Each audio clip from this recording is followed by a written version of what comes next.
हम अपने next class के अंदर जो हम देखने वाले हैं वो हैं वेरिएबल्स और असाइनमेंट।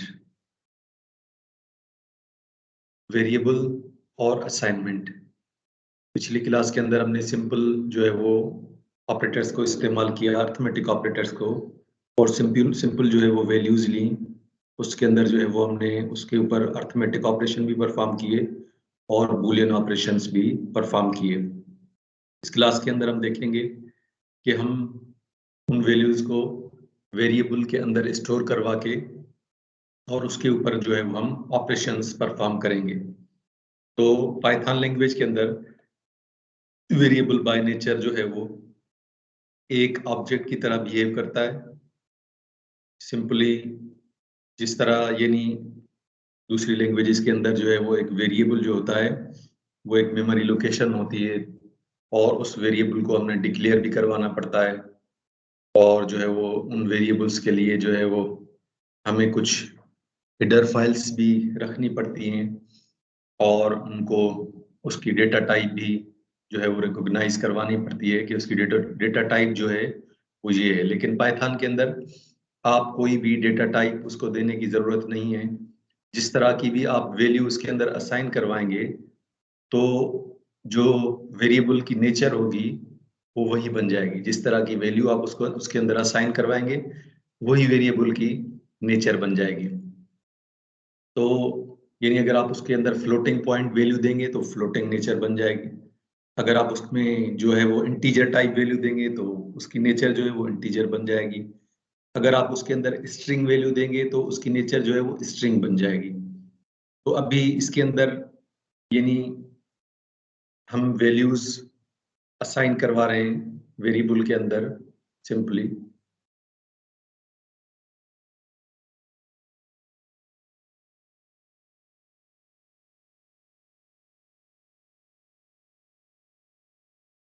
हम एक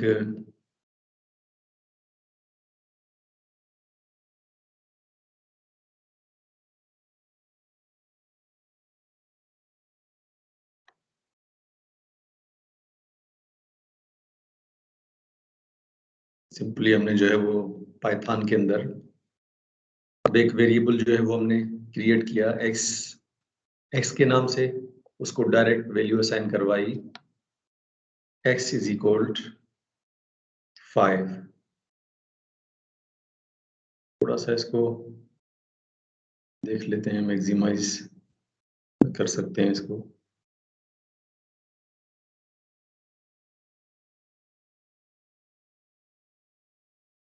तो हमने इसको वैल्यू असाइन करवाई x इज इक्वल 5। इसी तरह y इज इक्वल 5। तो दोनों वेरिएबल्स को हमने वैल्यू असाइन करवा दी, x is equal 5, y is equal 5।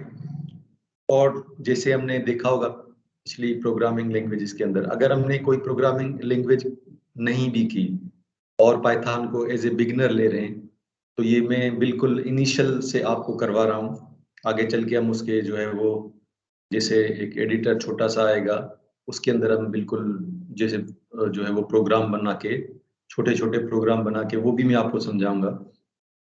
तो इसके अंदर जो है वो हमने simply x is equal 5, y is equal 5, और उसके बाद जो है वो हमने दोनों को ऐड किया x प्लस y, तो आंसर आ गया 10। तो ये इसके अंदर हमने देखा कि हमने x को डिक्लेयर नहीं किया, कोई भी इसको रिकॉग्नाइज नहीं करवाया, सिंपली x के अंदर वैल्यू ली, y के अंदर वैल्यू ली और x प्लस वाई किया तो 10 हो गया। तो अब जो है वो जैसे दूसरी प्रोग्रामिंग लैंग्वेजेस के अंदर हम क्या करते हैं कि एक पूरा प्रोग्राम बनाते हैं और उसके अंदर जो है वो उसको मेन फंक्शन के अंदर, जैसे सी के अंदर मेन फंक्शन के अंदर रखते हैं, और मेन फंक्शन के अंदर रखने के बाद जो है वो उन वेरिएबल्स को डिक्लेयर करते हैं, डिक्लेयर करने के बाद उनके अंदर वैल्यू असाइन करवाते हैं। तो पाइथन के अंदर यानी कोई वेरिएबल डिक्लेयर करवाने की हमें जरूरत नहीं पड़ी। जैसे हमने x को देखा, x के अंदर डायरेक्टली हमने वैल्यू असाइन करवाई, y के अंदर हमने डायरेक्टली वैल्यू असाइन करवाई, और करली ब्रेसेस के अंदर हमें रखना पड़ता था पहले प्रोग्रामिंग लैंग्वेजेस के अंदर तो हमने कोई कर्ली ब्रेसेस के अंदर इसको नहीं रखा और सिंपली हमने जो है वो अभी तो हम शेल पे सिंपल जो उसका है उसके अंदर प्रोग्रामिंग कर रहे हैं। आगे चल के हम देखेंगे कि इसको कैसे हम प्रोग्राम की शक्ल देंगे, तो उसके अंदर भी इसको फंक्शंस के अंदर रखना ज़रूरी नहीं है, वेरिएबल्स को डिक्लेयर करना ज़रूरी नहीं है, बल्कि हमने डायरेक्टली उसको वैल्यू असाइन करवाई और ऑपरेशन परफॉर्म करवाया। तो पाइथन के अंदर वेरिएबल को हम सिंपली जो है वो वैल्यू असाइन करवाते हैं, जिस तरह की वैल्यू हमने असाइन करवाई उस तरह की जो है वो नेचर वेरिएबल की आ गई। इसी तरह हम कोई सिंपल और वेरिएबल ले लेते हैं। मैं एक वेरिएबल लेता हूँ, variable 1 is equal 10, variable 2 is equal 20, variable 3 is equal two variable 1 plus variable 2। ठीक है, तो प्रिंट करवाया मैंने वेरिएबल 3, तो क्या आंसर आ गया? वेरिएबल 3 का 30। ठीक है ना, तो जैसे दूसरी प्रोग्रामिंग लैंग्वेजेस के अंदर हम वेरिएबल क्रिएट करते हैं, तो वेरिएबल के अंदर जो है वो स्मॉल या कैपिटल लेटर्स होते हैं शुरू में।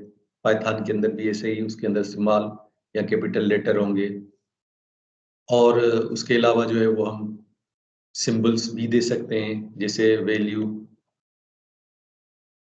अंडरस्कोर 1, इस तरह भी हम कर सकते हैं। लेकिन हम हमेशा जो है वो डिजिट को जो है वो यानी कैरेक्टर के बाद रखेंगे या लेटर के बाद रखेंगे। जैसे हम ट्रू वैल्यू इस तरह नहीं कर सकते, बल्कि वैल्यू ट्रू इस तरह कर सकते हैं, या वैल्यू अंडरस्कोर 2 इस तरह भी कर सकते हैं। ठीक है ना, तो एक मैंने और वैल्यू के नाम से वेरिएबल वैल्यू 1 इज इक्वल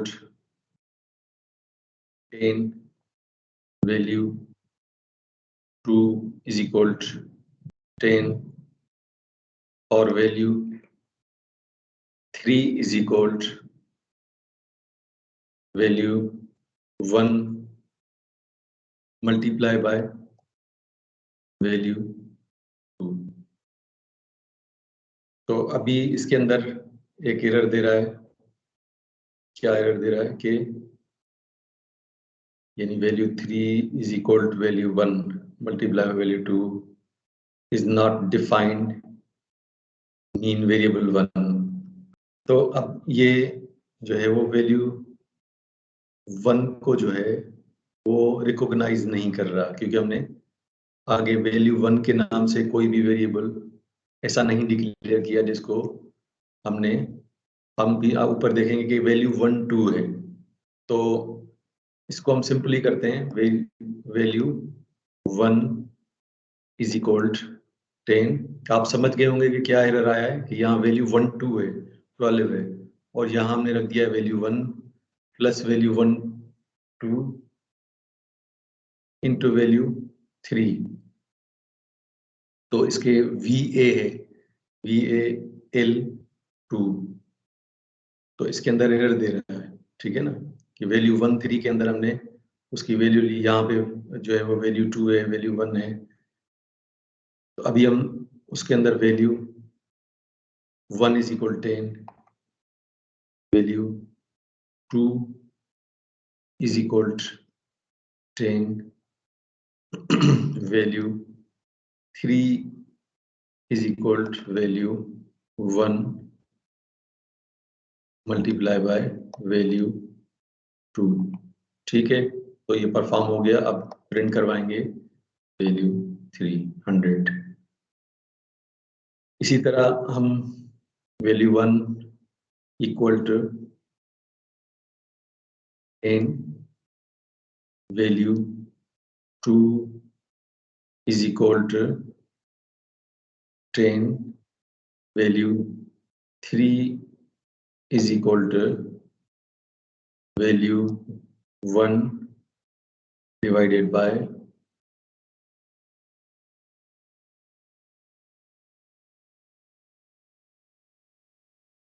2। तो वैल्यू 3 हम दोबारा प्रिंट करवाया तो 5.0, 2 से जब हमने इसको डिवाइड किया तो आंसर क्या आया 5.0। इसी तरह हम सब्ट्रैक्शन को परफॉर्म करेंगे। Value 1 is equal 20, value 2 is equal to 10, value 3 is equal to value 1 minus value 2, तो value 3 is equal to 10। तो ये सिंपल यानी हमने अर्थमेटिक एंड ऑपरेटर्स परफॉर्म किए वेरिएबल के ऊपर। जैसे हमने पिछले उसके अंदर देखा कि हमने सिंपल वैल्यूज के अंदर जो है वो ऑपरेशन परफॉर्म किए, अभी हम वही ऑपरेशन परफॉर्म कर रहे हैं यानी अपने वेरिएबल के ऊपर। तो वेरिएबल नेम कैसे होने चाहिए, lower case and upper case letter, underscore sign, can be a number but after a letter, ठीक है ना। जैसे ये एग्जांपल दे दिए हमने,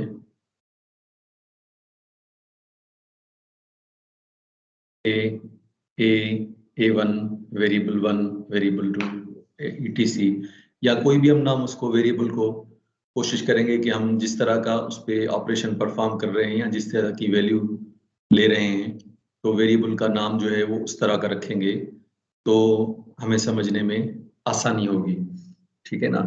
तो आप भी कोशिश करें कि ज़्यादा से ज़्यादा जो है वो प्रैक्टिस करें वेरिएबल्स पे, क्योंकि प्रोग्रामिंग जो है वो प्रैक्टिस से समझने से नहीं है। बाद लोग कहते हैं कि हम समझ गए हैं, तो समझने से प्रोग्रामिंग नहीं है।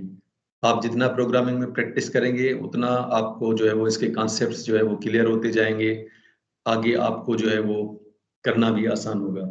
एक और बात जो ये नहीं, पाइथन के अंदर जो कीवर्ड्स हैं, प्रीडिफाइंड वर्ड्स हैं, उसको भी आप ऐसे एज ए वेरिएबल नहीं इस्तेमाल कर सकते। जैसे फॉल्स है, ट्रू है, ब्रेक है, एल्स है, इफ है, नॉट है, एंड है, और जो है वो इफ कंडीशन है, फार है, वाइल है। ये जितने भी रिजर्व्ड वर्ड हैं जिसकी कोई मीनिंग है पाइथन के अंदर, तो उसको हम जो है वो एज ए वेरिएबल इस्तेमाल नहीं कर सकते।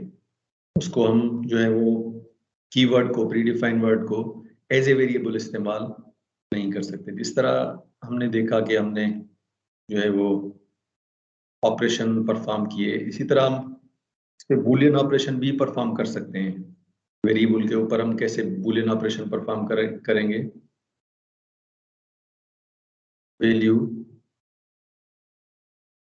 1 equal to 10, value 3 equal to 20, value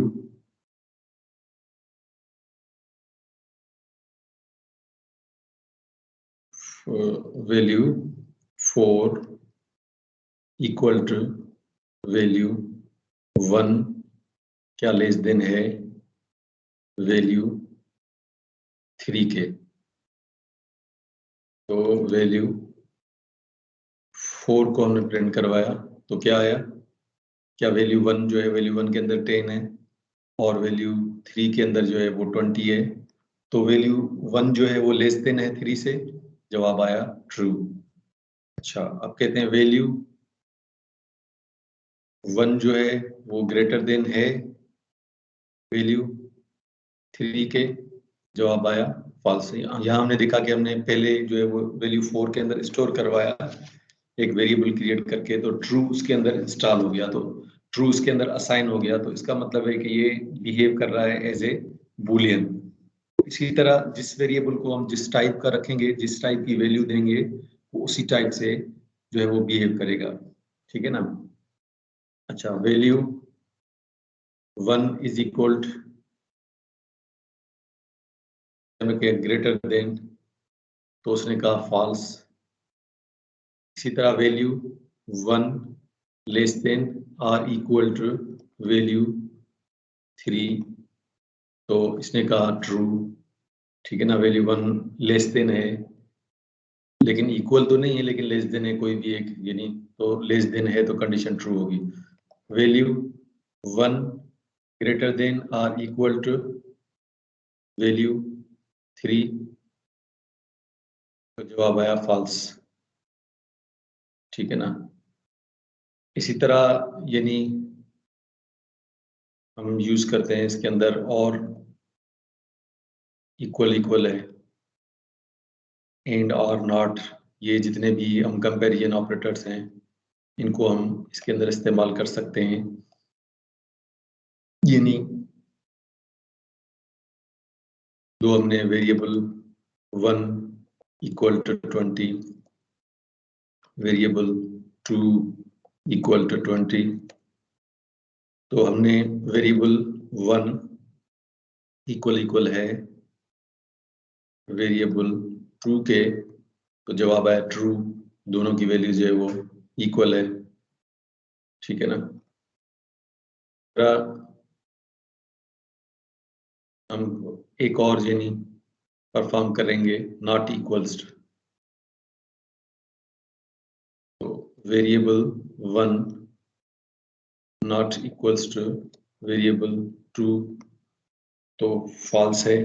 ठीक है ना, यानी ये जो नॉट इक्वल्स है, यानी दोनों की वैल्यूज जो हैं वो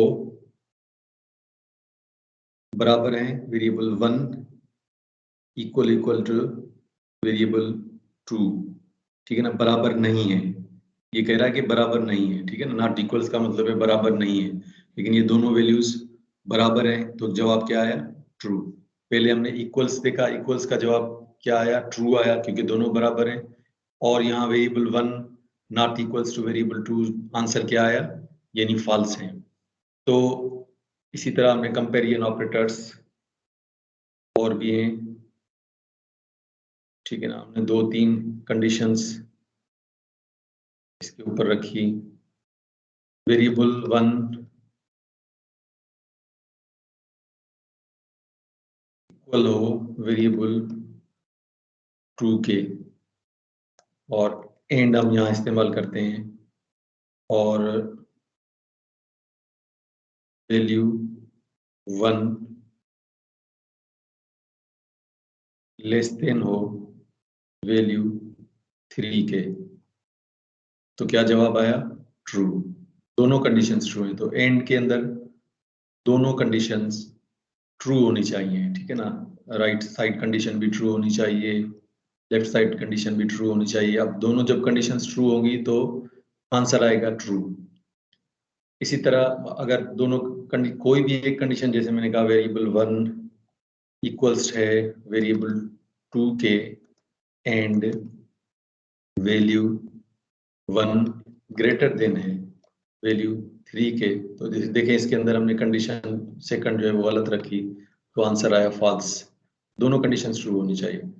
इसी तरह आर के अंदर variable 1 equals variable true, condition true रखी, आर वैल्यू 1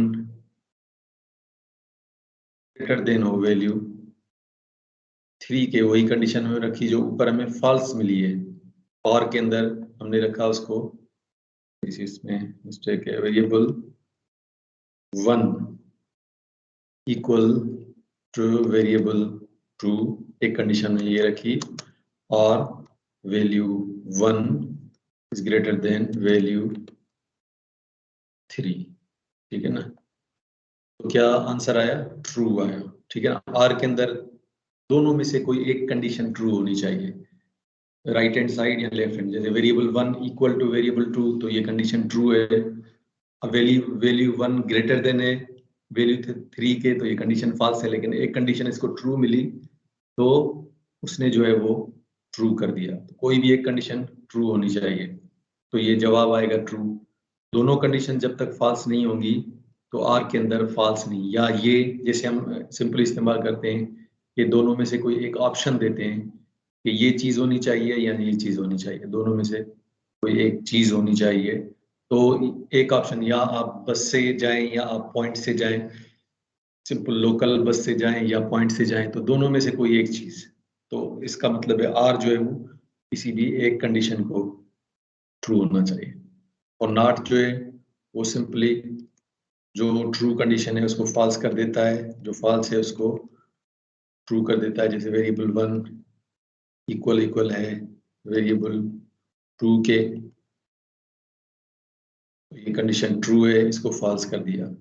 अगर हम इसी के अंदर कंडीशन देंगे वेरिएबल 1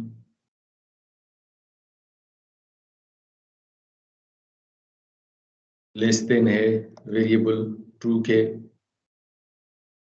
या ग्रेटर देन है वेरिएबल 2 के, तो ये कंडीशन क्या है? ये कंडीशन जो है वो ट्रू है या फॉल्स कंडीशन है? तो अब देखते हैं, फॉल्स को ट्रू कर दिया।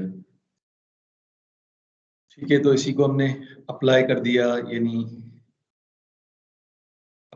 जो हमारे कंपैरिजन ऑपरेटर्स के ऊपर हमने वेरिएबल को असाइन अप्लाई किया। तो अब नेक्स्ट क्लास के अंदर जो है वो हम देखेंगे कि स्ट्रिंग को हम कैसे इस्तेमाल करते हैं, यानी पाइथन लैंग्वेज के अंदर। तो ये बिल्कुल बिगिनर्स के लिए मैंने एक इजी वे शुरू किया है, ताकि जिसने कोई भी प्रोग्रामिंग लैंग्वेज ना की हो तो वो भी इसको आसानी के साथ कर सके। तो ध्यान के साथ जो है वो आप अगर यानी शुरू से लेकर आखिर तक इसको करते रहेंगे तो उम्मीद है कि आप जो है वो जितनी भी प्रोग्रामिंग लैंग्वेजेस, अगर आपको कोई प्रोग्रामिंग लैंग्वेज नहीं भी आती तो फिर भी आप इसको कर सकते हैं। और ये बिल्कुल प्रैक्टिकली मैं आपको करवा के दिखा रहा हूँ। आप इसको सिंपली जो है वो इंस्टॉल करना, इसको बहुत आसान है, कोई मुश्किल नहीं है। आसानी के साथ आप इसको इंस्टॉल कर सकते हैं, और इंस्टॉल आप इसको करें, डाउनलोड करें, जाके गूगल पे ओपन सोर्स से डाउनलोड करके इंस्टॉल करें, उसके शेल को जो है वो ओपन करें और उस पर आप काम करना शुरू कर दें सिंपली, और उस पर खूब प्रैक्टिस करें। जैसे मैंने आपको ऑपरेटर्स बताया, उन ऑपरेटर्स पर प्रैक्टिस करें। तो अगले प्रोग्राम के अंदर मैं आपको स्ट्रिंग के अंदर कैसे वैल्यू लेते हैं और स्ट्रिंग पर कैसे काम करते हैं ये भी समझाऊंगा। फिर उसके बाद जो है वो जैसे सिंपल प्रोग्राम हम कैसे बनाते हैं और प्रोग्राम के अंदर काम कैसे करते हैं, तो आपको वो समझाऊंगा। तो उम्मीद है कि अगर आप पाबंदी के साथ इसको देखते रहेंगे तो आप जो है वो समझते रहेंगे, आप प्रैक्टिकली भी करते रहेंगे, लेक्चर को भी सुनते रहेंगे, तो आप पाइथन लैंग्वेज सीख जाएंगे। अल्लाह हाफिज़।